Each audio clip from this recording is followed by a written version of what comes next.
இப்போ வந்து திருமண தடைக்கு ஒருத்தங்க வராங்க அப்படின்னா, எந்த மாதிரியான அமைப்பு உங்க ஜாதகத்துல இருந்திருக்கும்? எப்படி சரி பண்ணலாம்? திருமணத்துக்காக வந்து வரன் பார்த்துக்கிட்டே இருப்பாங்க. சரி. தட்டி போயிட்டே இருக்கும்.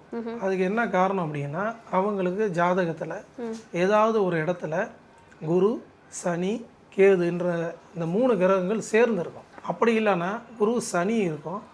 அந்த வீட்டில் ஒரு கேது சாரத்தில் குருவோ அல்லது சனியோ இருக்கும். அதே போல் பார்த்தீங்கன்னா குரு, கேது அந்த 2 கிரகத்தில் ஒரு கிரகம் வந்து சனி சாரத்தில் இருக்கும். இப்படி வந்து மாறி இருந்தாலும் அவங்களுக்கு திருமண வாய்ப்புகள் தட்டி போகும். திருமணம் ஆனாலும் என்ன ஆகும் அப்படின்னா, அவங்க ஒரு சன்னியாசி போல் வாழ்வாங்க. இந்த குரு, சனி, கேதுன்றது ஒரு சந்நியாச யோகம் அப்படின்னு வந்து சொல்லுவாங்க. இன்னொரு வகை வந்து பார்த்திங்கன்னா, அதே குரு, சனி, கேதில் கல்யாணம் ஆகியிருக்கும்.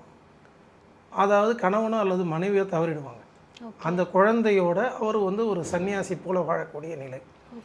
இன்னொரு நிலை அப்படின்னான்னு பார்த்தீங்கன்னா, அவங்களுக்கு கடைசி வரையும் கல்யாணமே ஆகாமல் அப்படியே இருக்கிற நிலை. இதெல்லாம் வந்து பார்த்திங்கன்னா அந்த 12 ராசி கட்டத்தில் எங்கே எப்படி அந்த குரு, சனி, கேதுன்ற அந்த கிரகங்கள்லாம் எந்த அளவுக்கு வலுவாக உட்காந்துருக்கு, அதனோட இணைப்புகளை பொறுத்து அந்த பலன்கள் வந்து மாறுபடும்.